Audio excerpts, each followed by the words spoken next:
बिस्मिल्लाहिर्रहमानिर्रहीम अस्सलामु अलैकुम वरहमतुल्लाह। डियर स्टूडेंट्स, इसी लेक्चर में हम डिस्कस करेंगे इलेक्ट्रिकल कंडक्टिविटी, रेजिस्टिविटी, जिसे हम स्पेसिफिक रेजिस्टेंस भी कहते हैं, और temperature coefficient of resistance alpha discuss करेंगे। और सबसे इम्पोर्टेंट जो हम डिस्कस करने वाले हैं वो पावर, इलेक्ट्रिकल पावर डिस्कस करेंगे कि what is electrical power and what should be the magnitude of electrical power dissipated in the parallel combination and series combination, and what is their what does rated power means। ठीक है, चलो आगाज़ करते हैं MCQ number first से। MCQ number first हमारे पास है कि which of the following is more stable. आपके ख्याल में इसमें कौन सा ऑप्शन करेक्ट है, कि आपसे पूछते हैं कि इसमें कौन सा ज़्यादा स्टेबल है। यार स्टूडेंट्स, आप जानते हैं कि ये आपसे क्या पूछना चाहते हैं। आपको समझ आ गई बात कि which of the following is more stable, इसमें कौन सा ज़्यादा स्टेबल होगा। ज़्यादा स्टेबल, स्टेबल असल में हम इस तरह डिफ़ाइन करते हैं कि stability means which is not affected by external factors, this is called stables. ठीक है, तो यहाँ पर चूँकि हम इलेक्ट्रिसिटी की बात करते हैं, करंट इलेक्ट्रिसिटी की, तो यहाँ पर हमें ये जहन में आना चाहिए कि आपसे ये इसके बारे में पूछते हैं कि मतलब कौन कौन सी चीज़ों पर एक्सटर्नल टेम्परेचर, एक्सटर्नल वोल्टेज या एक्सटर्नल करंट का असर नहीं है, इसको हम कहेंगे स्टेबल डिवाइसेस। हाँ, तो आपके ख़्याल में कंडक्टर तो हमें स्टेबल नहीं लगती, क्योंकि कंडक्टर में तो कंडक्शन होती है। हाँ, अगर इसके टेम्परेचर आप इंक्रीज़ करते हैं तो हमें पता है कि along with the increasing of temperature the resistance of the conductor is directly proportional to the temperature increase in temperature. इसको हम कहते हैं, this is called the properties of the conductors. ठीक है स्टूडेंट्स, शाबाश। दूसरी बात यह है, it mean that if temperature is increased the resistance of the conductor will be increased, and a point will be reached at which it can be damaged as well as a lot of current can pass, a lot the resistance will be decreased and the magnitude of current will become equal to 0। ठीक है, क्योंकि हमें मालूम है कि इन दोनों का आपस में क्लैशेस है, करंट और इलेक्ट्रिकल रेजिस्टेंस का। ठीक है, तो ये हमारे पास स्टेबल नहीं है। सेमी कंडक्टर के केस में अगर आप देखिए तो सेमी कंडक्टर को हम इस तरह डिफ़ाइन करते हैं कि ऐसे डिवाइसेस जो कि नहीं है और नशी है। कहने का मतलब ये है कि it is in between the metal and it is in between the conductors and the insulators. ठीक है स्टूडेंट्स, तो अगर सेमी कंडक्टर की बात होती है तो आपको मालूम है कि इसकी कंडक्टिविटी जो है मेटल और सेमी इंसुलेटर के दरमियान है। ठीक है, अगर आप इसमें हाफ फ्लो होती है एक ऑर्डिनरी टेम्परेचर पर, अगर आप टेम्परेचर को इंक्रीज़ करते हैं तो इसमें नंबर ऑफ़ फ्री चार्जेस जो है ये इंक्रीज़ होती है, और इंक्रीज़ होने की वजह से यहाँ पर रेजिस्टेंस डिक्रीज़ होती है, और इसी के नतीजे में करंट इंक्रीज़ होती है। मतलब आप कह सकते हैं कि रेजिस्टेंस और टेम्परेचर का आपस में क्लैशेज क्या है, ये आपस में क्लैशेज क्या कौन से हैं। टेम्परेचर इंक्रीज़ होती है और रेजिस्टेंस डिक्रीज़ होती है। यहाँ पर डायरेक्टली रिलेशनशिप था कंडक्टर में, और यहाँ पर इन्वर्स रिलेशनशिप है एक in case of the semi conductors. जब सेमी कंडक्टर के टेम्परेचर आप इंक्रीज़ करते हैं तो डियर स्टूडेंट्स, इसमें जो नंबर ऑफ़ फ्री चार्जेस होते हैं, या वो जो है जो नंबर ऑफ़ इलेक्ट्रॉन्स होती है फ्री चार्ज, वो नंबर वो ज़्यादा हो जाते हैं, और इसी के नतीजे में करंट ज़्यादा हो जाती है। मतलब आप कह सकते हैं कि हमारे पास टेम्परेचर और करंट का आपस में डायरेक्ट रिलेशनशिप है in case of semi conductor, लेकिन यहाँ पर टेम्परेचर और करंट का आपस में इन्वर्स रिलेशनशिप है। ठीक है स्टूडेंट्स, ग्राफ इसका ये इसी तरह होगा, और यहाँ पर ग्राफ जो अगर आप ड्रा कर ले तो ये टेम्परेचर हो गया और ये हमारे पास करंट हो गया, तो ये इसी तरह होगा। ठीक है स्टूडेंट, हाँ यहाँ पर आते हैं एलॉय की तरफ। एलॉय आप जानते हैं, what is alloy. Alloy actually, हाँ, तो असल में एलॉय हमारे पास ऐसे मटेरियल होते हैं, it is actually admixture of elements of metals combined with one or more other elements.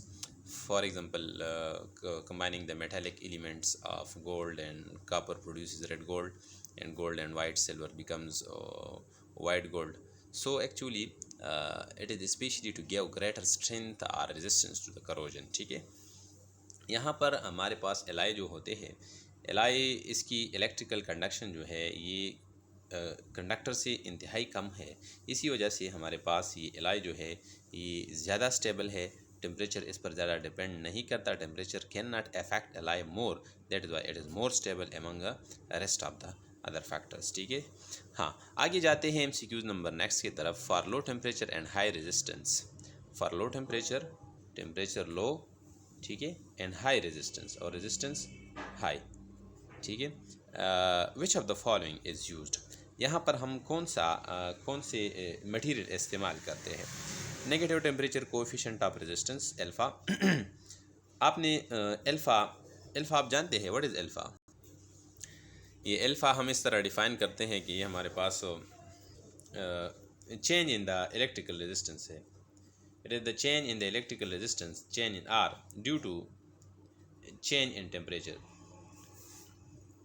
कभी कभार हमारे पास ऐसे मटेरियल होते हैं जिसके हम टेम्परेचर चेंज करते हैं, टेम्परेचर इंक्रीज़ करते हैं, तो इसके जो रेजिस्टेंस में चेंज आती है वो डिक्रीज़ होती है, रेजिस्टेंस डिक्रीज़ होती है। जिस तरह मैंने आपको बताया कि सेमीकंडक्टर के केसेस में कि जब टेम्परेचर इसका हम इंक्रीज़ करते हैं तो रेजिस्टेंस इसकी डिक्रीज़ होती है। सॉरी। और ऐसी मटेरियल को हम कहते हैं negative temperature coefficient of resistance, इसको हम कहते हैं negative alpha, negative temperature coefficient of resistance, NTC। ठीक है, हाँ। और दूसरे हमारे पास ऐसे मटेरियल होते हैं इसके हम टेम्परेचर को इंक्रीज़ करते हैं, ठीक है, तो इसके रेजिस्टेंस भी इंक्रीज़ होती है। ऐसी मटेरियल को हम कहते हैं positive temperature coefficient of resistance, इनको हम कहते हैं पॉजिटिव अल्फ़ा। जिस तरह मेटल के केसेस में है। तो हमें ये पता लग गया कि मेटल के लिए हमारे पास अल्फ़ा पॉजिटिव होती है और मेटल के अलावा सेमीकंडक्टर्स के लिए इसकी नेगेटिव होती है। और बात ऐसी मटेरियल होते हैं प्यारे बच्चों कि इसके टेम्परेचर को हम चेंज करते हैं, इंक्रीज़ भी करते हैं, डिक्रीज़ भी करते हैं, लेकिन इसके कान पर क्या नहीं रेंगती, वो रुई नहीं रेंगती कि क्या नाम है। ठीक है, इसके टेम्परेचर में कोई, इसके रेजिस्टेंस में कोई चेंज नहीं आती। लिहाजा हम कहते हैं ऐसी मटेरियल को हम कहते हैं कौन सी मटेरियल कहते हैं, इसको हम कहते हैं इंसुलेटर। इसके टेम्परेचर इंक्रीज़ या डिक्रीज़ करने से कोई फ़र्क नहीं पड़ता। ठीक है, हाँ। तो यहाँ पर आपसे पूछते हैं कि ऐसे कौन से कंडीशन में हम ऐसे कौन से मटेरियल इस्तेमाल करेंगे जब हमारे पास टेम्परेचर कम होती है और रेजिस्टेंस ज़्यादा होती है। फॉर लो टेम्परेचर, टेम्परेचर अगर लो होगी तो इसके लिए हम एंड हाई रेजिस्टेंस और रेजिस्टेंस हाई होती है, तो इसके लिए हम कौन से टेम्परेचर डिवाइस को इस्तेमाल करें, कौन से मटेरियल इस्तेमाल करते हैं। Negative temperature coefficient of resistance alpha, negative alpha, positive alpha मतलब मेटल इस्तेमाल करेंगे, सेमीकंडक्टर इस्तेमाल करेंगे। न्यूट्रल मतलब ये है कि जिसकी अल्फ़ा ज़ीरो होती है, इंसुलेटर, और नल।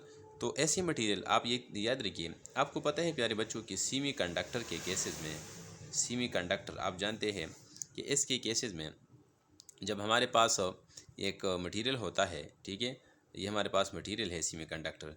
इनिशियली आपको पता है कि इनिशियली इसकी रेजिस्टेंस क्या होती है, रेजिस्टेंस जो है इसकी इंतहाई ज़्यादा होती है। The resistance is extremely high initially. Why? because the number of free charges are very low or very less, that is why the current is very slow and very less, it means that resistance is high। हाँ, और यहाँ पर temperature क्या होती है, resistance तो ज़्यादा होती है, टेम्परेचर यहाँ पर इनिशियली क्या, टेम्परेचर इंतहाई कम होती है। तो इंतहाई कम टेम्परेचर पर आप हाई रेजिस्टेंस फाइंड कर सकते हैं।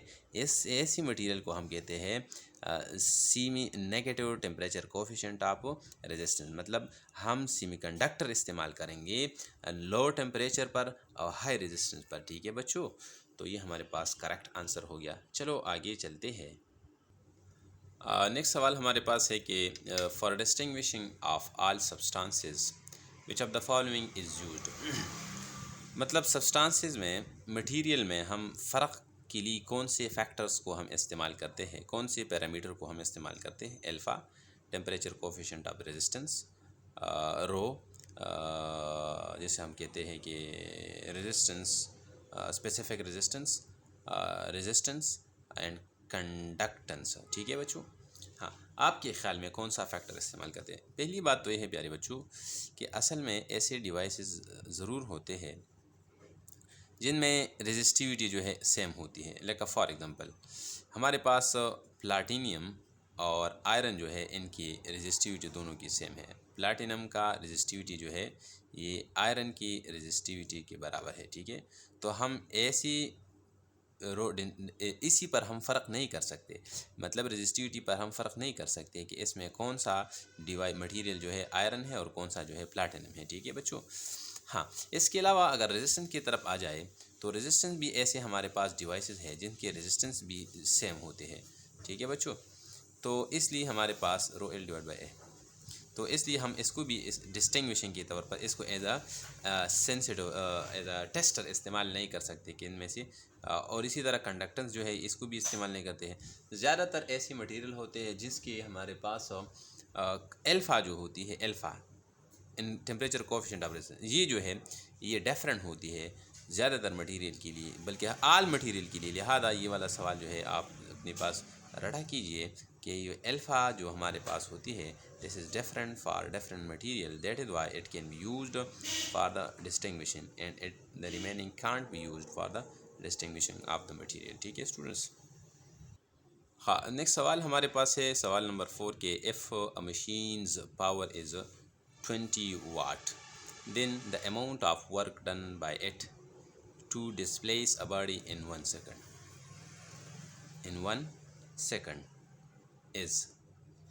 हाँ, आपके ख्याल में ऐसा मशीन जो कि जिसका पावर 20 वाट होता है, तो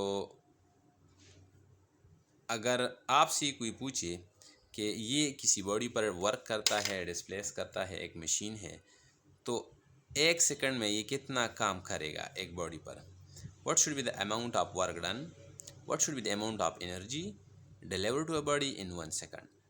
option number A 10 watt second, option number B 20 watt second, option C 20 joule, option D 0.2 kilo joule, option E आल।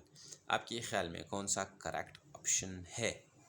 बच्चों आप जानते हैं कि हम पावर कैसे डिफ़ाइन करते हैं। अभी हम पावर की तरफ आते हैं, इलेक्ट्रिकल पावर की तरफ या मैकेनिकल पावर की तरफ आते हैं।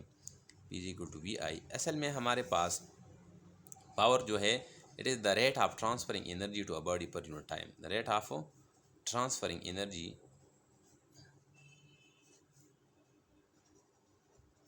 बाय अ सोर्स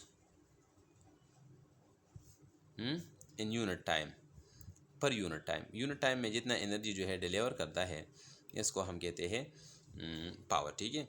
तो अगर ये बॉडी की, अगर ये मशीन की पावर जो है 20 वाट है, तो आपको मालूम है कि हम जानते हैं कि हमारे पास वाट जो है, पावर जो है the amount of energy per unit time. अगर किसी बॉडी ने 1 जूल वर्क किया 1 सेकंड में, तो हम कहेंगे कि इसका पावर है 1 वाट है।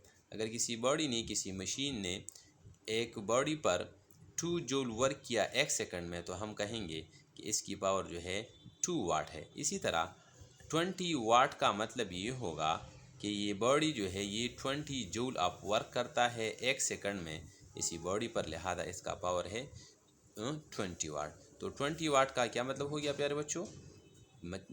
तो 20 वाट का मतलब हो गया कि 20 joule of work is done over the bodies in 1 unit in 1 second, ठीक है। इसको हम कहते हैं 20। हाँ, तो इसमें कौन सा ऑप्शन करेक्ट है? ये वाला करेक्ट तो नहीं हो गया। 20 watt second, 20 watt second, yes this is the correct option. Because do you know कि आपको मालूम है कि हमारे पास जो पावर है ये इसी के बराबर है। इन दोनों को आप मल्टीप्लाई करें, आपके पास आएगा वर्क या एनर्जी का जो यूनिट है ये any unit of power multiply by any unit of time, any unit of power multiply by any unit, any unit of power multiply by any unit of time, इसको हम कहेंगे unit of the energy. Yes this is the unit of energy. 20 watt second, yes this is the correct answer. 20 joule, yes this is also the correct answer because joule is also the unit of the energy. इसके बाद है 0.2 kilo joule, 0.2 के joule. मैंने इसको transfer किया, यहाँ आ गया, यहाँ आ गया, और ये 0.2 के नहीं हुआ, ये 0.02 के जूल होगा, ठीक है बच्चों। तो आपके पास ये इसको मैं 0.02 के जूल, ठीक है बच्चों। तो आपके पास ये तीनों ऑप्शन जो है ये करेक्ट है, डी भी ऑप्शन करेक्ट है। तो हम कह सकते हैं कि all are correct except except all are correct, EXCEPT except option A. Option A के अलावा सारे के सारे करेक्ट है। लिहाजा कहने का मतलब असल में ये था कि मैं आपको पावर डिफाइन करूँ और पावर पर जो एमसीक्यूज़ है ये भी क्लियर हो जाए। ठीक है बच्चों, इसके अलावा आपने एक एमसीक्यूज़ पढ़ा है किलो वाट आवर का टॉपिक आपने पढ़ा है, किलो वाट आर।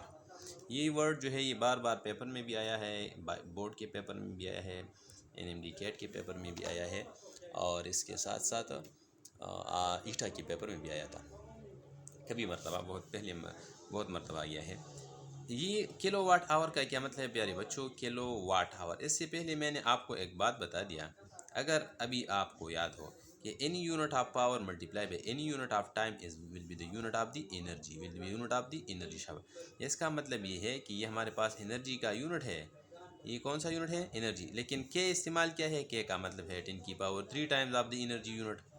ठीक है, it mean that it is the larger unit of energy. इसको हम कहते हैं larger unit of energy which is used for the commercial level. And 1 kilo watt hour आपके पास होगा, किलो की जगह ये वाला और वाट की जगह वाट लगाऊंगा, और आर को मैं सेकंड में अगर कन्वर्ट करूँ तो आपके पास ये आएगा 3600 सेकंड। इन दोनों को को मैथमेटिकली सिंप्लीफाई कीजिए, आपके पास आएगा ये वाला, आपके पास आएगा वाट सेकंड। मतलब एक हमारे पास 1 किलो वाट, ये तो आपको नज़र नहीं आती, ये आपके पास 1 किलो वाट आर जो है ये 3.6 और 10⁻⁶ को हम कहते हैं मेगा। ठीक है बच्चों, और ये आपके पास आएगा joule. 3.6 mega joule. 1 kilo watt hour is the unit of the energy and it is equal to 3.6 mega joule. ठीक है बच्चों, हाँ शाबाश। आगे जाते हैं। आगे हमारे पास जो टॉपिक है ये है जो एमसीक्यूज़ है, ये बड़ा ज़बरदस्त इंटरेस्टिंग चटाहदार एमसीक्यूज़ है। मैंने चटाहदार को आपको समझाया है कि चटाहदार किसी कहते हैं। ठीक है, इंशाअल्लाह मैं कोशिश करूँगा कि आसान से आसान अल्फाज में आपको समझाऊँ और ये टॉपिक जो है पावर जो कार्टून टॉपिक है ये क्लियर करा दूँ। ठीक है बच्चों, अगर फिर भी आपकी कोई क्वेश्चंस हो तो आप मुझसे पूछ सकते हैं। सवाल ये है असल में इलेक्ट्रिकल पावर को डिफ़ाइन करते हैं कि यहाँ पर इलेक्ट्रिकल पावर जो आपने डिफ़ाइन किया कि it is actually the electrical energy dissipated in conductor in wire due to the source. ठीक है, so this is called electrical power. प्यारे बच्चों, इलेक्ट्रिकल पावर जो हमारे पास है इसका जो यूनिट है, एमसीक्यूज़ करने से पहले मैं आपके साथ इलेक्ट्रिकल पावर पर थोड़ी सी बात डिस्कशन करता हूँ कि पावर हमारे पास होता है work done per unit time. चूँकि इलेक्ट्रिकल पावर की बात होती है तो आपको मालूम है कि एनर्जी पर यूनिट आप वोल्टेज किस तरह define, potential difference is actually the energy per unit charge, इसी तरह डिफाइन करते हैं प्यारे बच्चों। यस बिल्कुल, आप इसी तरह डिफाइन करते हैं। तो आपके पास आएगा जो वर्क है, जो इलेक्ट्रिकल फील्ड में आप वर्क की डिफिनीशन है, ये आपके पास आएगा potential difference multiply by charge. ये हो गया, ये इधर पुट कीजिए, आपके पास एक इक्वेशन आएगा प्यारे बच्चों, work done per unit time, the rate of transferring energy per unit time to an electrical material, this is called electrical power. यहाँ पर पुट कीजिए, आपके पास आ गया प्यारे बच्चों Q into del V divided by del T. प्यारे बच्चों, आपको मालूम है कि हमारे पास आपने एक इक्वेशन पढ़ा था, ये I is equal to del Q divided by del T. ये इक्वेशन आपने पढ़ा था प्यारे बच्चों, मालूम है? यस बिल्कुल आपको मालूम होगा। ये वाला चीज़ जो आपको मैंने इंसर्कल किया, ये हमारे पास आई के बराबर है और ये वी अपनी जगह पर। यहाँ पर आई का मतलब है इलेक्ट्रिकल करंट और वी का मतलब है पोटेंशियल डिफरेंस। मतलब ये है कि इलेक्ट्रिकल पावर जो है ये वी आई को इसको हम इन टर्म ऑफ वोल्टेज और in term of the current लिख सकते हैं। और ये इसके अलावा इसको हम इक्वेशन नंबर 1 कहते हैं।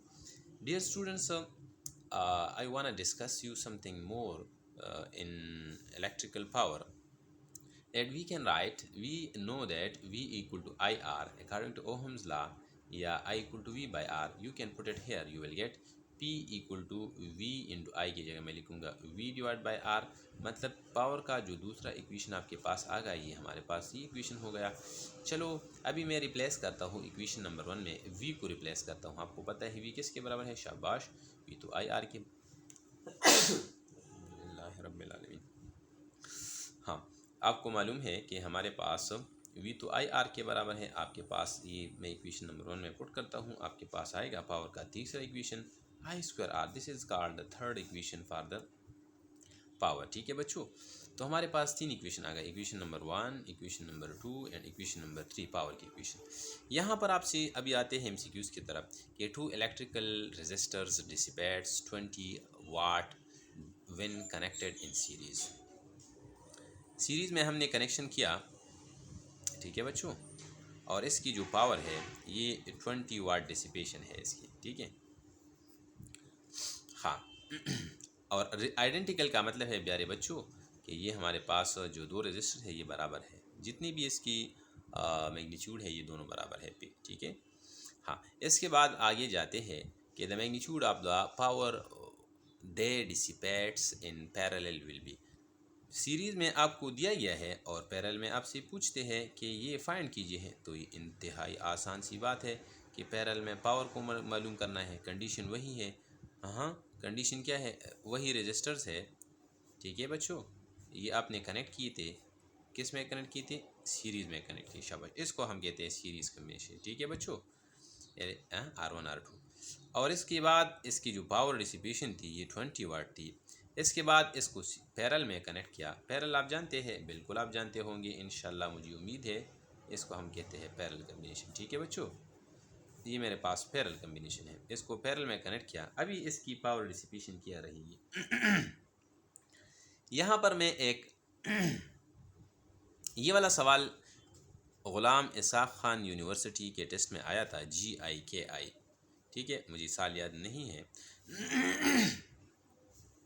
कि पहली बात तो ये है कि असल में आपने ये मालूम करना है कि रेजिस्टेंस जो है, रेजिस्टेंस सीरीज़ कम्बिनेशन में मैंने आपको बताया था कि रेजिस्टर्स सीरीज़ कम्बिनेशन में इसकी जो इक्विवेलेंट रेजिस्टेंस होती है ये NR के बराबर होती है। ठीक है बच्चों, और जब आप इसी को पैरेलल में लगाते हैं तो इक्विवेलेंट रेजिस्टेंस यहाँ पर कम होती है और ये आपके बराबर होती है, N/R होती है मतलब ये है कि अगर आप इनका रेशो फाइंड कीजिए सीरीज़ डिवाइड बाय पैरेलल, तो आपके पास आएगा NR डिवाइडेड बाय R/N। ठीक है बच्चों, ये डबल डिवीजन है, ये ऊपर चला जाएगा, आपके पास आएगा N square into R, this is the into N square into R N/1। मतलब ये है कि हमारे पास जो सीरीज़ है और जो पैरेलल कम्बिनेशन है N/1 इसका रेजिस्टेंस होगा। हाँ, सीरीज़ कम्बिनेशन में N स्क्वायर होगा और इसके मुकाबले में 1 होगा। हाँ, यहाँ पर अगर दो रेजिस्टर्स है तो N यहाँ पर फॉर एग्ज़ाम्पल यहाँ पर 2 है, तो यहाँ पर 2 पुट कीजिए तो आपके पास आएगा 2/1। 2/1 का क्या मतलब है प्यारे बच्चों, 4/1। मतलब ये है कि इसमें 4 टाइम्स चेंजेस आ गए हैं। कितने चेंजेस आ गए हैं, शाबाश, मेरे साथ साथ बोलिए, कितने चेंजेस इसमें आ गए हैं, इसमें 4 टाइम्स चेंजेस आ गए हैं। मतलब है कि हमारे पास जो ये सीरीज़ में थे इनकी जो रेजिस्टेंस और जो पैरेलल में थे इसके जो रेजिस्टेंस, अगर इनका कंपैरिजन हम कर ले तो पैरेलल के मुकाबले में सीरीज़ का रेजिस्टेंस 4 गुना कम था, ज़्यादा था। ठीक है बच्चों, हाँ, और ये हम और अल्फाज में इस तरह भी कह सकते हैं कि सीरीज़ के मुकाबले में पैरेलल कम्बिनेशन का रेजिस्टेंस 4 गुना कम हो गया है। ठीक है बच्चों, हाँ चलो आगे जाते हैं। अभी ये तो मैंने क्लियर कर दिया, चलो हमें जब तो पता लग गया कि सीरीज़ कम्बिनेशन में ये है और पैरेलल में ये है। अभी इसके लिए हम जवाब कैसे पता लगेगा कि जवाब क्या होगा, शाबाश प्यारे बच्चों, याद रखिए सीरीज़ में हम एक फार्मूला इस्तेमाल करते हैं। इसके लिए हम एक फार्मूला इस्तेमाल करते हैं, हमारे पास 3 फार्मूले P=VI, V²/R, I²R। इसको हम कहते हैं पेरेंट फार्मूला, इसको हम कहते हैं पेरेंट फार्मूला, जिसको हम डॉटर फार्मूले कहते हैं। ठीक है बच्चों, ये डॉटर फार्मूले में आप देखिए V²/R, ये वाला इक्वेशन जो है ये तब हम इस्तेमाल करेंगे जहाँ पर हमारे पास वोल्टेज कांस्टेंट होती है, पोटेंशियल डिफरेंस कांस्टेंट होती है, P=V²/R। ठीक है बच्चों, और P=I²/R, इस I²R इस इक्वेशन को तब हम इस्तेमाल करेंगे जहाँ पर हमारे पास करंट कांस्टेंट होती है। तो प्यारे बच्चों, आपको मालूम है कि सीरीज़ कम्बिनेशन में करंट कांस्टेंट होती है और पैरेलल कम्बिनेशन में वोल्टेज कांस्टेंट होती है। ठीक है, अगर मालूम नहीं है तो अभी मालूम हो गया, तो इसको रटा कीजिए। ठीक है बच्चों, यहाँ पर करंट कांस्टेंट वोल्टेज डिफरेंट, यहाँ पर voltage constant current is different. ठीक है बच्चों, हाँ, तो इसी फार्मूले को इस्तेमाल करें शाबाश पैरेलल के लिए। आपके पास है पैरेलल इक्वल टू V²/R। ठीक है बच्चों, याद रखिए यहाँ पर R के साथ कैसा रिलेशनशिप है, शाबाश इनवर्स रिलेशनशिप है। यहाँ पर R के साथ कैसा रिलेशनशिप है, V/I²R, इसका डायरेक्ट रिलेशनशिप है। अगर मैं आपको बता दूँ कि ये कितना यहाँ पर, हाँ आर के साथ इन्वर्स है, यहाँ पर डायरेक्ट है, यहाँ पर आर कम हो गया है कि ज़्यादा हो गया है, डेफिनेटली कम हो गया है। क्यों कम हो गया, मैंने आपको बताया कि पैरेलल कम्बिनेशन में जो रेजिस्टेंस होती है ये इन पर आप डिवाइड करते हैं। ठीक है, और सीरीज़ में आप इन के साथ मल्टीप्लाई करते हैं। तो यहाँ पर रेजिस्टेंस कम हो गया है प्यारे बच्चों, रेजिस्टेंस यहाँ से यहाँ पर कम हो गया। और कितना कम हो गया प्यारे बच्चों, कितना कम हो, शाबाश, ये 4 गुना कम हो। अगर ये रेजिस्टेंस 4 गुना कम हो गया तो आपके पास जो फाइनल पावर है V²/4R। ठीक है, आपके पास फाइनल पावर जो है ये आपके पास, ये अगर रेजिस्टेंस 4 गुना कम हो गया है, इसका रेजिस्टेंस 4 गुना कम है, तो आपके पास फाइनल पावर जो है ये 4 गुना इनिशियल से ज़्यादा होगा। शाबाश, इसी तरह लिखिए, शाबाश। आपके पास आएगा P = V²/R, तो मैं R की जगह लिखूँगा R/4। ये R/4 मैंने क्यों लिखा, शाबाश कौन मुझे बता सकता है? क्योंकि यहाँ पर रेजिस्टेंस तो कम हो गया, ये डबल डिवीजन है, ऊपर चला जाएगा। आपके पास आएगा final power equal to 4 times of the V²/R, और V²/R का मतलब है इनिशियल, तो आपके पास 4 टाइम्स ऑफ इनिशियल पावर से ज़्यादा होगा। फाइनल पावर जो है इनिशियल से कितना ज़्यादा होगा, शाबाश, ये 4 गुना ज़्यादा हो जाएगा। ठीक है बच्चों, तो यहाँ पर पावर जो है ये ज़्यादा हो जाएगा। Why, because it has inverse relationship with the resistance. यहाँ पर पावर जो है, यहाँ पर पावर जो है 4 गुना ये कम हो जाएगा, बिकॉज ज़्यादा हो जाएगा, बिकॉज पावर जो है यहाँ पर पावर जो है क्या है, ये आर के साथ इनवर्स रिलेशनशिप। हाँ, तो पावर 4 गुना ज़्यादा हो गया, तो 4 गुना इनिशियल कितना था, शाबाश 20 वाट है, तो 20 को आप मल्टीप्लाई करें, final power equal to initial का 4 गुना ज़्यादा, तो 4 मल्टीप्लाई बाई इनिशियल है 20, तो आपके पास जवाब आएगा 80 वाट। मतलब हमें एक बात यहाँ पर, ये ऑप्शन नंबर डी करेक्ट है। यहाँ पर एक बात मैं आपको बताना चाहता हूँ कि पैरेलल कम्बिनेशन में रेजिस्टेंस जिसकी, हाँ, इससे एक नतीजा हमें अखज़ हो गया, और नतीजा ये है कि प्यारे बच्चों कि अगर आपके पास सीरीज़ कम्बिनेशन में रेजिस्टर्स है और इसको आपने पैरेलल में कनेक्ट किया, तो पैरेलल में कनेक्शन के बाद आपके पता है कि इसकी रेजिस्टेंस डिक्रीज़ होती है, तो पावर इंक्रीज़ हो जाएगा, बिकॉज पावर और रेजिस्टेंस का सीरीज़ पैरेलल कम्बिनेशन में इनवर्स रिलेशनशिप है। हाँ शाबाश। अभी यहाँ पर एक सवाल है कि हमारे पास रेजिस्टर्स है, रेजिस्टर्स 2 है यहाँ पर। हाँ चलो इसको मैं डिस्कस करता हूँ आगे, एमसीक्यूज़, नेक्स्ट एमसीक्यूज़ मेरे पास इसी पर है। इसी सवाल को देखिए, यहाँ पर आपसे पूछते हैं कि ये सवाल तो मैंने किया भी है, लेकिन चलो इसी पेज को इसलिए इस्तेमाल करता हूँ ताकि ये इस पर आपका कंसेप्ट क्लियर करूँ। और सवाल, नेक्स्ट सवाल के लिए सवाल है हमारे पास कि इन equal resistors are connected in series and they are connected in parallel, the ratio of their powers will be. हमारे पास इन इक्वल रेजिस्टर्स है। ठीक है बच्चों, कितने रेजिस्टर्स है, इन इक्वल रेजिस्टर। ये मेरे पास है 1, ये है 2, ये हमारे पास 3 है, ये 4th हो गया। They are connected in series, इसको मैंने सीरीज़ में कनेक्ट किया है, सीरीज़ कम्बिनेशन इसको कहते हैं प्यारे बच्चों। ठीक है, इसको मैंने कनेक्ट किया है, सीरीज़ कम्बिनेशन में है। ये हमारे पास आर है, ये भी हमारे पास आर है, और ये भी हमारे पास आर है, ये सारे बराबर हैं। और इसी कनेक्शंस को मैंने किया दोबारा, इसी रजिस्टर को मैंने कनेक्ट किया। ठीक है बच्चों, और किस में कनेक्ट किया, इसको मैंने पैरेलल में कनेक्ट किया। ठीक है, वही रजिस्टर्स है मेरे पास, लेकिन सिर्फ कनेक्शन मैंने पैरेलल में किया। और मैंने आपको बताया कि पैरेलल में हमारे पास वोल्टेज कांस्टेंट होती है और सीरीज़ में करंट कांस्टेंट होती है। ठीक है बच्चों, हाँ, ये इन इक्वल रजिस्टर्स है। हाँ, इसको हमने पहले पैरेलल में कनेक्ट किया। ये इससे पहले जो एमसीक्यूज़ किया, ये वाला एमसीक्यू उस पर डिपेंड करता है शाबाश। फिर इसके बाद मैंने पैरेलल में कनेक्ट किया। तो आपको पता है प्यारे बच्चों कि यहाँ पर जो इक्विवेलेंट रेजिस्टेंस होती है सीरीज़ में, ये एन आर होती है, और यहाँ पर जो इक्विवेलेंट रेजिस्टेंस होती है ये आर बाई एन होती है। ठीक है बच्चों, तो अगर आप इसका रेशो फाइंड कीजिए तो R of the series and R of the parallel equal to n square ratio one. ये पहले मैंने आपको बताया, मतलब सीरीज़ का जो रेशो होगा ये पैरेलल से क्या होगा, ये ज़्यादा होगा। ठीक है बच्चों, ये वाला ज़्यादा होगा और ये वाला कम होगा, एन स्क्वायर फैक्टर से कम होगा। शाबाश। और आपको मालूम है प्यारे बच्चों कि मैंने आपको फार्मूला बता दिया कि P equal to I square R, इसको हम सीरीज़ के लिए इस्तेमाल करते हैं, और P equal to V square by R, इसको हम पैरेलल के लिए इस्तेमाल करते हैं। लॉजिक मैंने क्या बता दिया, लॉजिक मैंने ये आपको बताया कि यहाँ पर हमारे पास करंट कांस्टेंट है, यहाँ पर हमारे पास वोल्टेज कांस्टेंट है। तो वोल्टेज कांस्टेंट में हम ये फार्मूला इस्तेमाल करते हैं जहाँ पर वोल्टेज कांस्टेंट होती है, और करंट कांस्टेंट में हम आई स्क्वायर आर इस्तेमाल करते हैं। ठीक है बच्चों।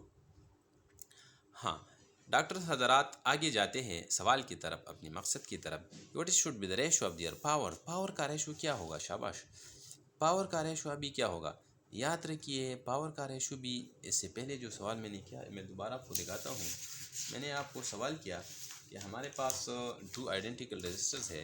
इधर देखिए, एक में पावर जो है 20 वाट है जब मैंने सीरीज़ में लगाया, इसके बाद जब मैंने पैरेलल में लगाया तो इसमें हमारे पास कितनी हो गई, 4 गुना ज़्यादा हो गया। ठीक है, 4 गुना एन स्क्वायर टम्बा से ज़्यादा हो गया। तो मतलब ये है कि यहाँ से पैरेलल कम्बिनेशन में इसकी क्या होगी, पावर ज़्यादा होगी, और सीरीज़ में कम होगी डिसिपेशन। तो हाँ, जिस तरह आपके पास है पैरेलल में आपके पास पावर होगा, सीरीज़ में आपके पास पावर होगा, P power of the series is equal to R by n. आपके पास फार्मूला है सीरीज़ में P of P1 multiply by P2 divide by P1 plus P2। ये पावर के लिए फार्मूला है सीरीज़ में। जब आपके पास यहाँ पर power P1 P2 P3 P4 आपके पास होते हैं, डिसिपेट होते हैं, तो इसको आप जमा, आपका जो इक्विवेलेंट पावर होते हैं आप इसी फार्मूले से फाइंड कर सकते हैं। इसी तरह पैरेलल में आपके पास जो पावर होते हैं ये आप डायरेक्टली जमा करेंगे। पैरेलल में जो आपके पास पावर होती है, पैरेलल में जो नेट पावर होती है ये इंक्रीज़ होती है। मैं लिख सकता हूँ कि in parallel combination, A MCQ इधर देखिए शाबाश, एक हैंड को देखिए शाबाश, कि in parallel combination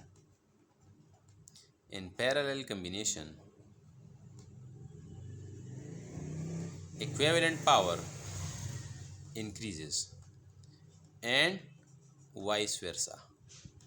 vice versa का क्या मतलब है कि means that in series combination equivalent power is less than the least one, while in parallel combination the equivalent power will be greater than the greatest one। ठीक है, इसको हम कहते हैं नतीजा। शाबाश।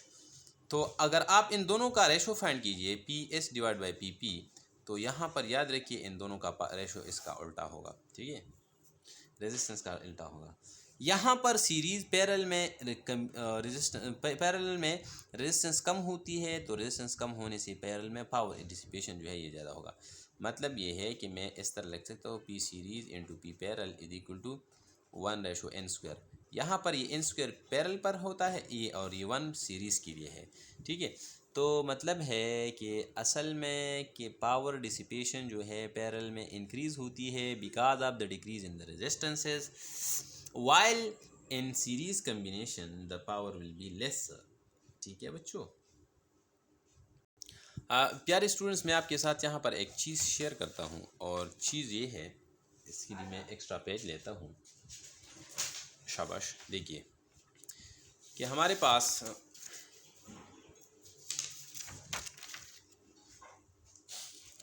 मेरे पास रेजिस्टर्स है। क्या है, रेजिस्टर्स है। शाबाश। एक रेजिस्टर ये हो गया, दूसरा रेजिस्टर ये हो गया। शाबाश।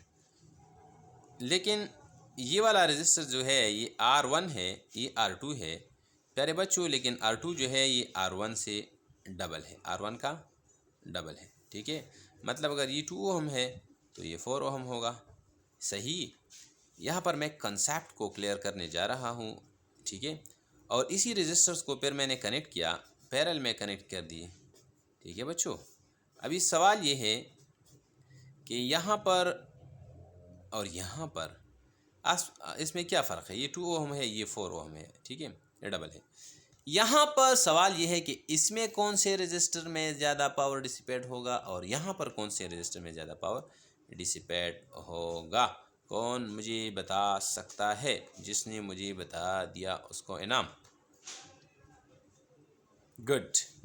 यहाँ पर मैंने आपको फार्मूला लिखा मेरे बच्चों कि P equal to I square R is valid for at one this one and P equal to V square by R is valid for this one. ठीक है बच्चों, यहाँ पर जिसका रेजिस्टेंस ज़्यादा होगा वही पर पावर ज़्यादा होगा। यहाँ पर रेजिस्टेंस ज़्यादा है तो यहाँ पर पावर भी ज़्यादा। यहाँ पर पावर का जो P2 है यू P1 से दुगना होगा। P1 से क्या होगा? शाबाश, ये दुगना होगा बिकॉज R इज डबल। अगर R डबल है तो यहाँ पर पावर डिसिपेशन भी डबल होगा। अगर यहाँ पर पावर डिसिपेशन P1 है तो यहाँ पर P2 P1 होगा। ठीक है बच्चों, हाँ शाबाशी। अभी सवाल ये है इंतहाई ज़बरदस्त मज़नाक सवाल है। और मज़नाक कैसा है यार मेरा गला ख़राब है, सॉरी। कि यहाँ पर आते हैं, यहाँ पर कैसा रिलेशनशिप है? पावर और रेजिस्टेंस का आपस में इन्वर्स रिलेशनशिप है। तो यहाँ पर जहाँ रेजिस्टेंस कम होगा, जिसका रेजिस्टेंस कम होगा वहीं पर पावर डिसिपेशन ज़्यादा होगा। Because this formula is valid for the parallel combination. मतलब है कि हमारे पास वही रेजिस्टर है। मैं दोबारा ड्रा करता हूँ एक खस्ता शान डायग्राम से, एक कि आपको समझ आ जाए। शाबाश, ये 4 ओहम है, ये 2 ओहम है। यहाँ पर पावर अगर P1 डिसिपेट होता है तो यहाँ पर P2 होगा, लेकिन P2 will be equal to 2P1। कहने का मतलब ये है कि यहाँ पर जो स्मॉल रेजिस्टर है, जहाँ पर रेजिस्टेंस कम होगा, जिसका रेजिस्टेंस कम होगा इसका पावर ज़्यादा होगा। इसका रेजिस्टेंस कम है, इसका पावर ज़्यादा होगा। इसका रेजिस्टेंस ज़्यादा है, इसका पावर कम होगा। तो यहाँ पर पावर अगर P1 है तो इसका P2 होगा, यहाँ पर P2 होगा। मतलब ये है, ये तो आसान सी बात है, वैसे भी मैं चिल्लाने की ज़रूरत नहीं है मुझे, कि जहाँ पर सीरीज़ में रेजिस्टेंस ज़्यादा होगा वहीं पर पावर ज़्यादा डिसिपेट होगा। शाबाशी। लेकिन पैरेलल में ये बात उल्टा होगा, क्योंकि यहाँ पर पैरेलल में रेजिस्टेंस और पावर का इन्वर्स रिलेशनशिप है। जहाँ पर रेजिस्टेंस कम होगा वहीं पर पावर डिसिपेशन ज़्यादा होगा। शाबाश। तो ये वाला 4 है, ये वाला 2 है। ये जो है इसका रेजिस्टेंस कम है तो वहाँ पर पावर ज़्यादा और यहाँ पर पावर कम। शाबाश, बात आ गई समझ। अगर अब भी नहीं तो मैं आपको होमवर्क देता हूँ प्यार बच्चों। और होमवर्क क्या देता हूँ मालूम है? ये जो मैंने आपको बता दिया 2 ओहम है, ये 2 ओहम है, ये 4 ओहम है। ठीक है, आप इसके लिए ये फार्मूला इस्तेमाल करें और इसके लिए ये फार्मूला इस्तेमाल, आपको ख़ुद पता लगेगा। इसके मैथमेटिकल रिलेशनशिप मैंने फाइंड किया है और इस पर मैंने बहुत सारा कैलकुलेशन किया है। और इसी कैलकुलेशन को मैं नहीं करना चाहता, अभी आपके साथ शेयर नहीं करना चाहता, लेकिन आप ख़ुद ट्राई कीजिए। इंशाल्लाह आपका कंसेप्ट क्लियर हो जाएगा और कोई भी ऐसा टॉपिक नहीं रहेगा पावर में जो आपको ये आपसे गलत होगी। और ये आपके साथ मैं शेयर भी करता हूँ थोड़े से टाइम के लिए कि मेरे पास जो मैंने कैलकुलेशन किया है यही है। शाबाश। और मुझे ये भी पता है कि आप लोग ज़रूरी इससे एक स्क्रीनशॉट लेंगे, लेकिन स्क्रीनशॉट लेने की चलो इजाज़त है। ठीक है, इजाज़त दे दिया। अगर स्क्रीनशॉट लेना चाहते हैं तो इस पर मैंने कैलकुलेशन किया है, ख़ुद देखिए। और इसके साथ मैंने जो MCQs किए इंशाल्लाह ये सारे इस पर सॉल्व हो जाएंगे। हाँ, चलो आगे जाते हैं MCQs नंबर नेक्स्ट की तरफ। जो मैंने आपको बताया कि हमें तो पावर पता लग गया कि हाँ ज़बरदस्त सवाल आ गया, माशाल्लाह माशाल्लाह। सवाल ये है कि अगर सवाल इसको फिक्स कर लो, A resistor of resistance R is connected to a generator and dissipates power P। मैंने एक जनरेटर के साथ एक रेजिस्टर कनेक्ट किया है। शाबाश, क्या कनेक्ट किया है? रेजिस्टर कनेक्ट किया है। शाबाश, ये मेरे पास जनरेटर है। गुड। और ये जो पावर डिसिपेट करता है ये P पावर डिसिपेट करता है। Now a resistor R is connected in series. एक और रेजिस्टर भी मैंने कनेक्ट किया।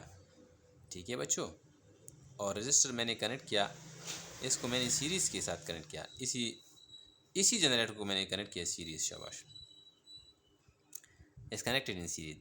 What is the power dissipation? What will be the power dissipation in them in R? हाँ, अभी पावर डिसिपेशन इसमें जो है ये आर डैश है, सॉरी आर डैश में जो ये no resistor R is connected, यहाँ पर एक ये आर डैश इनिशियल रजिस्टर है और ये आर मैंने कनेक्ट किया है।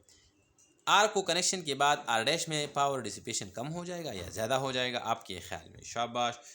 मेरे ख्याल में तकरीबन 70% 80% स्टूडेंट्स ये गलत करेंगे। वजह क्या है?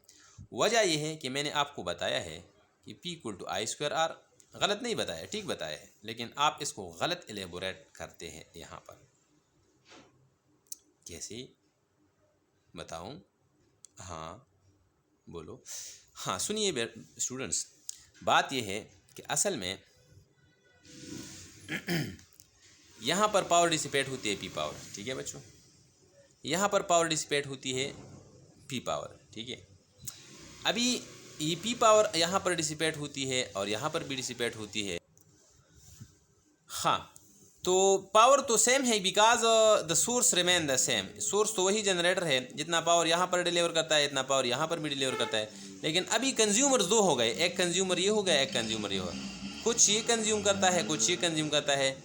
पहले जवानी के ज़माने में ये पूरा कंज्यूम करता था। इधर देखिए, पूरा की पावर यहाँ पर आता था और पूरा ये कंज्यूम करता था। लेकिन यहाँ पर देखिए, अभी पावर यहाँ पर आता है, कुछ पावर वही को ये डिवाइड होता है, कुछ फ्रैक्शन यहाँ पर रह जाती है और कुछ फ्रैक्शन यहाँ पर आती है। तो मतलब ये है कि अभी एक ही मैंगो है और एक ही मैंगो है ये पावर। अभी ये दो बंदों में तकसीम होगा तो कुछ इसको मिलेगा और कुछ इसको मिलेगा, लेकिन इसको अभी जो मिलता है ये इससे कम हो गया। जो ये भाई और ये भाई ज़्यादा होते हैं वालिदैन की जायदाद में, तो पता है इनके जो हिस्सा विरासत जो है इनको कम मिलती है। वजह क्या है? वालिदैन की जो विरासत होती है वो कांस्टेंट होती है, वो जिस तरह जनरेटर का पावर है।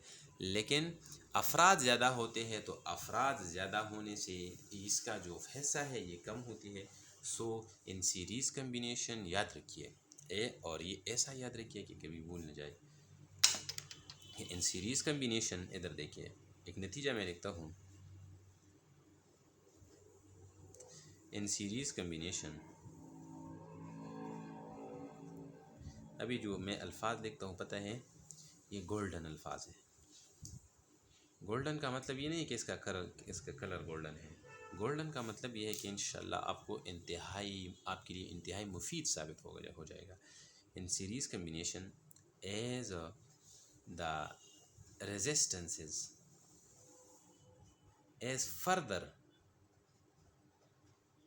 Resistances are added to the same power,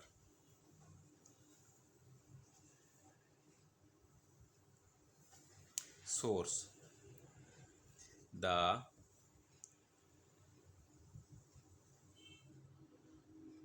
power dissipation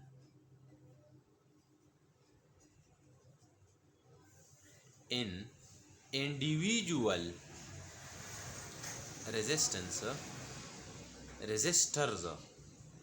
will decrease। ये क्या हो जाएगा? Decrease, because these are parents and the number of kids and the number of children are increasing. That is why definitely and obviously their partnership will their parts and their हिस्सा will be decreasing। ठीक है बच्चों? हाँ, और यहाँ पर मैं आसान सी लफ्ज़ लिखता हूँ, and this is vice versa for parallel combination. Parallel के लिए क्या है? यहाँ पर ये उल्टा है। प्यारे बच्चों, आपके जहन में ये कन्फ्यूजन ज़रूर होगा कि सर आपने तो बता दिया कि V equal I square R, P equal to I square R. हाँ, जहाँ पर रेजिस्टेंस ज़्यादा होगा वहीं पर ज़्यादा डिसिपेशन होगी, जहाँ पर कम होगा वहीं पर कम होगी। तो ख़बर आपको समझ आ गई बात? जिस तरह इससे पहले मैंने आपको डायग्राम बता दिया, और डायग्राम में मेरे पास दो रजिस्टर थे, एक 2 ओम था और दूसरा 4 ओम। लेकिन इसमें पावर P डिसिपेट होती है। फॉर एग्जांपल 20 जूल है, ठीक है, लेकिन 20 या 30 जूल है, चलो तो 30 जूल में से कुछ हिस्सा इसको मिलेगा, कुछ हिस्सा इसको मिलेगा, या मैंने इसको लिख दिया 60 जूल, ठीक है, कितने हैं? 60 जूल। तो 60 में से 40 जूल इसको मिलेगी और 20 जूल इसको मिलेगी, ठीक है। हाँ, मतलब ये है कि जिसका रेजिस्टेंस ज़्यादा होगा इसमें ज़्यादा पावर डिसिपेट होगा, जिसका रेजिस्टेंस कम होगा इसमें कम डिसिपेट होगा। लेकिन रेजिस्टेंस इसमें मैंने चेंज नहीं किया। अगर आपने फर्दर रेजिस्टेंस इंक्लूड किया तो अभी ये 60 जूल जो है अभी 3 बंदों में डिस्ट्रीब्यूट हो जाएंगी, तो डेफिनेटली इनकी जो पावर डिसिपेशन है ये भी कम हो जाएगी, ये भी कम हो जाएगी और इसको भी कम मिलेगी। लेकिन जहाँ पर अगर आपने रजिस्टर ऐड किया है 1 ओहम तो फिर भी वही बात है, इसका रेजिस्टेंस ज़्यादा, वही पर पावर डिसिपेशन ज़्यादा। 4 ओहम को सबसे ज़्यादा मिलेगी। अगर 3 रजिस्टर है, 1 ओहम है, दूसरा 2 ओहम है और तीसरा 4 ओहम है, तो इसमें जो सबसे बड़ा रजिस्टर है इनको ज़्यादा पावर डिसिपेट इसमें होगा, ठीक है। हाँ, यहाँ पर देखिए इन पैरेलल कम्बिनेशन मेरे पास रजिस्टर्स हैं बच्चों, ठीक है बच्चों, ये मेरे रजिस्टर है और रजिस्टर को मैंने कनेक्ट किया है पैरेलल में, ये तो आपको नज़र भी नहीं आती। रजिस्टर आपने कनेक्ट किया है, ये मेरे पास 2 ओहम है, ये मेरे पास 3 ओहम है और ये मेरे पास 4 ओहम है और इसको मैंने अभी डिफ़ाइन नहीं किया ये कौन सा है, लेकिन अभी चलो ये देखिए कनेक्शन नहीं है मेरे पास, ठीक है। यहाँ पर आपको फार्मूला इस्तेमाल करते हैं P=V²/R। जहाँ पर रेजिस्टेंस कम होगा, इधर कम है तो वहीं पर पावर ज़्यादा होगा। पैरेलल कम्बिनेशन में ये मामला उल्टा है। कैसा उल्टा है? जो छोटा होता है इनको ज़्यादा विरासत में हिस्सा मिलेगा और जो बड़ा है इनको कम मिलेगा, ठीक है। लेकिन अगर आप और एक और बच्चा पैदा हो गया यहाँ पर, ठीक है बच्चों, तो इसको और पावर ज़्यादा मिलेगी। मतलब ये है कि यहाँ पर अभी पावर डिसिपेशन और ज़्यादा हो जाएगी। हाँ, जो मैंने लिखा है कि in series combination as the further resistors are in added to the same power source, the power dissipation in the individual resistor will increase, while in case of parallel combination, whenever further resistors are increased, the power dissipation will be increased, ठीक है बच्चों। हाँ प्यारे बच्चों, सवाल number next है कि MCQs के 40 watt and 20 volt while 100 watt and 200 volt bulbs are connected in series, which one will glow more। यहाँ पर मेरे पास दो लाइट्स है, एक जो है 40 वाट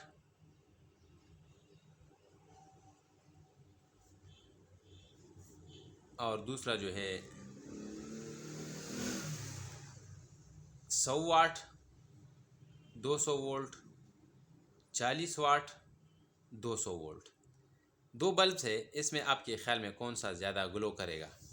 विच वन विल ग्लो का मतलब है विच वन विल ब्राइटर, इसमें ब्राइटर कौन सा होगा? आपके ख्याल में कौन सा ज़्यादा ब्राइट होगा? ये भी 200 वोल्ट पर ऑपरेट होता है, ये भी 200 वोल्ट पर ऑपरेट होता है। प्यारे बच्चों, पहली बात यह है कि इसको हम कहते हैं रेटेड पावर। क्या कहते हैं? रेटेड पावर, ठीक है। जब वोल्टेज भी दिया गया है और इसके साथ पावर भी दिया गया है, इसको हम कहते हैं रेटेड पावर, ठीक है। ये है सवाल कि मैंने आपको बताया था प्यारे बच्चों कि P=I²R को हम इस्तेमाल करते हैं सीरीज़ के लिए।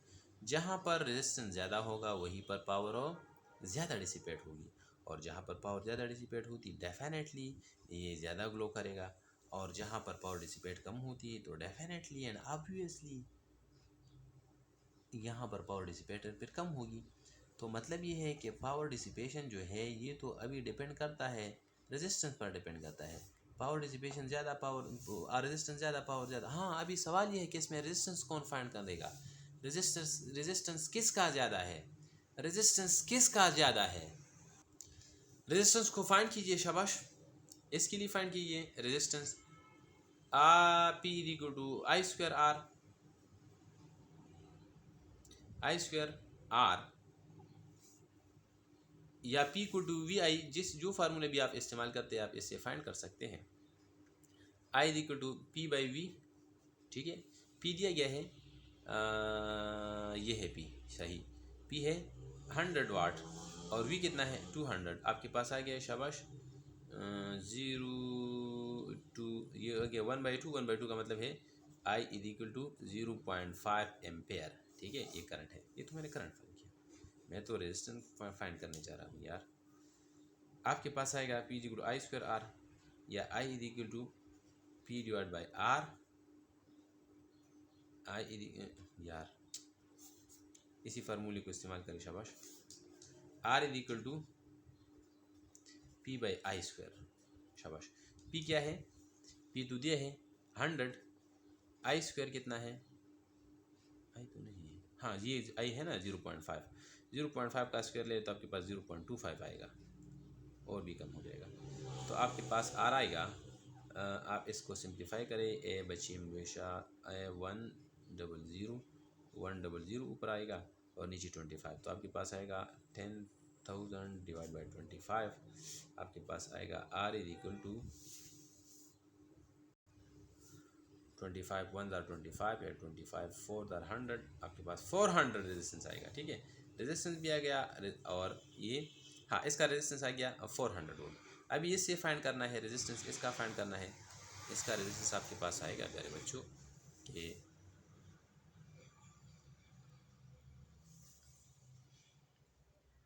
Is equal to resistance is equal to R is equal to P by I square, P by I square. अभी आई को फाइंड करना है, तो आई को आप इस तरह फाइंड करते हैं, I is equal to P by V। पहले आई को फाइंड कीजिए,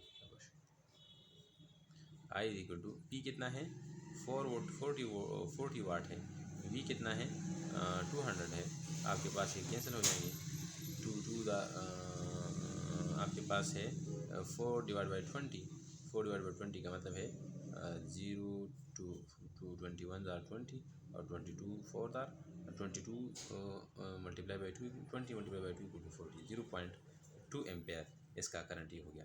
यहाँ पर करंट कम है, यहाँ पर करंट ज़्यादा है, इसका मतलब लगता है कि यहाँ पर करंट कम होने का मतलब है रेजिस्टेंस ज़्यादा है। रेजिस्टेंस को फाइंड कीजिए शाबाश। R equal to P by V, P कितना है? P है 40, ये वाट का मतलब है 40 P है, ठीक है। और I का मतलब है आई स्क्वायर, मतलब 0.2 मल्टीप्लाई बाई 0.2 आपके पास आएगा 40 डिवाइड बाई 0.2 मल्टीप्लाई 0.2 0.04 आएगा, सही। और इसको मैं आसान से लिखता हूँ कि अगर मैं ऊपर 1000 लिख लूँ तो ये ख़त्म हो जाएंगी, ये इसके साथ ख़त्म, मतलब ये हो गया इसका रेजिस्टेंस ज़्यादा है। हाँ, यहाँ पर इसका रेजिस्टेंस ज़्यादा है, यहाँ पर रेजिस्टेंस कम है। जहाँ पर रेजिस्टेंस ज़्यादा है वहीं पर पावर डिसिपेशन ज़्यादा होगी, क्योंकि मैंने आपको पहले भी बता दिया कि सीरीज़ में हमारे पास P is equal to I square, P is directly proportional to R, ठीक है। जहाँ पर रेजिस्टेंस ज़्यादा वहीं पर पावर डिसिपेशन ज़्यादा, तो वहीं पर हाँ बिल्कुल, यहाँ पर रेजिस्टेंस ज़्यादा है 1000 है, तो यहाँ पर रेजिस्टेंस 1000 ओहम है, तो रेजिस्टेंस ज़्यादा का मतलब ये है कि यहाँ पर पावर डिसिपेशन ज़्यादा होगा। तो ये वाला जो है ये 40 वाट 200 वोल्ट जो है, this will be more brighter and glower than the 100 watt and 200 volt, ठीक है बच्चों। तो this will be the more brighter and more glower, ठीक है। हाँ, अगर यही बात आपसे पूछा गया कि if they are connected to a series of voltage source of which will be fused first, अगर यहाँ पर आपसे पूछा गया कि ये पैरेलल में मैंने कनेक्ट किया, शाबाश प्यारे बच्चों, यहाँ पर जो भी फिनोमेना हो गया बस पैरेलल में बिल्कुल इसका उल्टा फिनोमेना है, शाबाश। कौन मुझे बताएगा?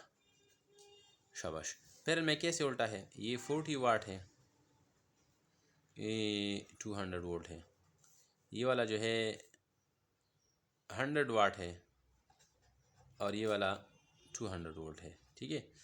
मैंने आपको बताया था कि P equal to V square by R apply करेंगे, क्योंकि यहाँ पर रेजिस्टेंस मैंने आपको बता दिया कितना हमने फाइंड किया, 1000 ओहम, ठीक है बच्चों। इधर देखिए 1000 ओहम, ठीक है। और इसका रेजिस्टेंस कितना फाइंड किया, 400 ओहम, ठीक है। तो इसका रेजिस्टेंस हो गया 1000 ओहम और यहाँ पर रेजिस्टेंस हो गया 400 ओहम।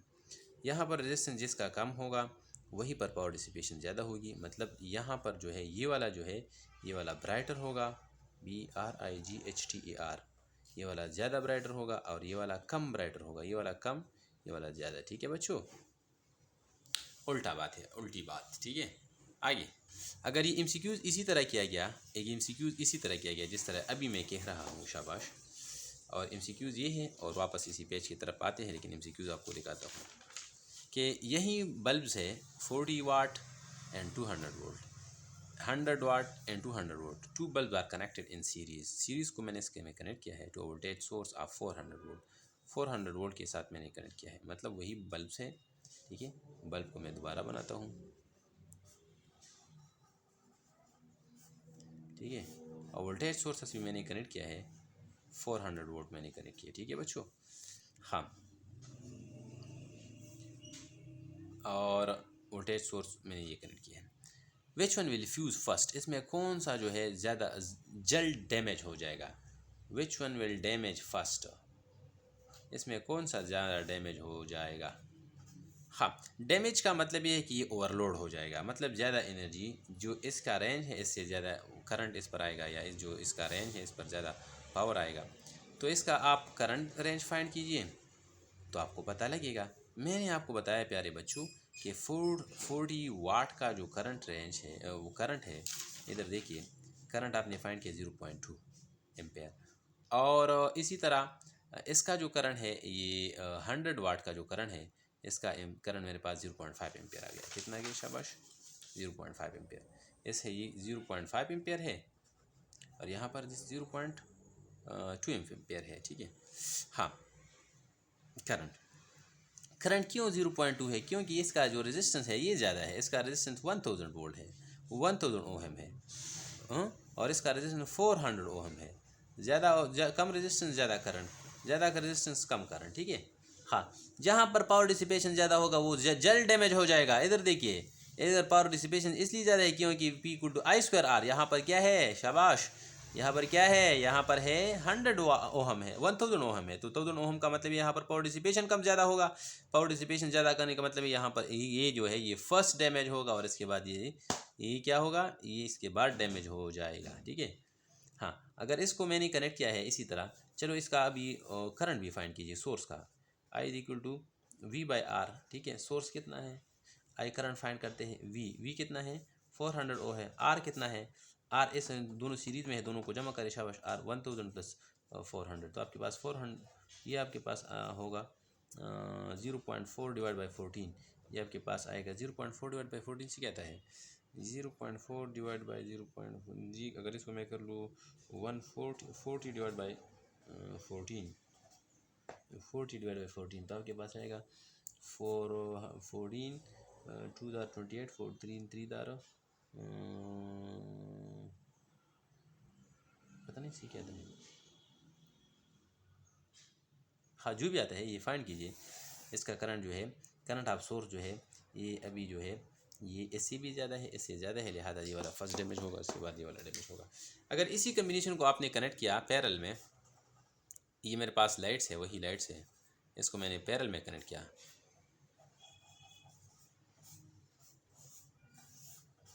ठीक है। तो फिर इसका रेंज फाइंड कीजिए। इसका रेंज है 400 वोल्ट है इसका करंट फाइंड कीजिए। इसका करंट तो वैसे भी हमें पता है, यहाँ पर करंट है, करंट फाइंड कीजिए। तो आप इधर देखिए, अगर इसका सोर्स के करंट रेंज जो है ये इससे एक्सीड कर दिया गया, इससे ज़्यादा हो गया, तो याद रखिए ये दोनों डैमेज हो जाएंगे। लेकिन अगर इससे दोनों से एक्सीड है तो दोनों हम डैमेज हो जाएंगे। अगर एक से कम है और दूसरे से ज़्यादा है तो जिससे ज़्यादा है वो डैमेज हो जाएगा, और जिससे कम है वो डैमेज नहीं हो जाएगा।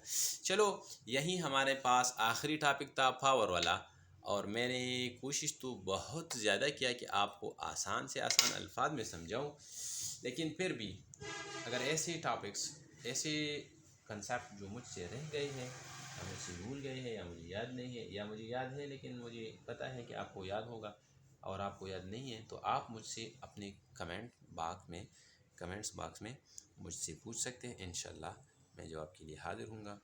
और अभी थक गया, इंशाल्लाह नेक्स्ट लेक्चर में मिलेंगे, तब तक खुदा हाफिज़। हज़ारों साल नरगिस अपनी बिनूरी पे रोती, हज़ारों साल नरगिस अपनी बिनूरी पे रोती, बड़ी मुश्किल से पैदा होता है चमन में दीदा पैदा।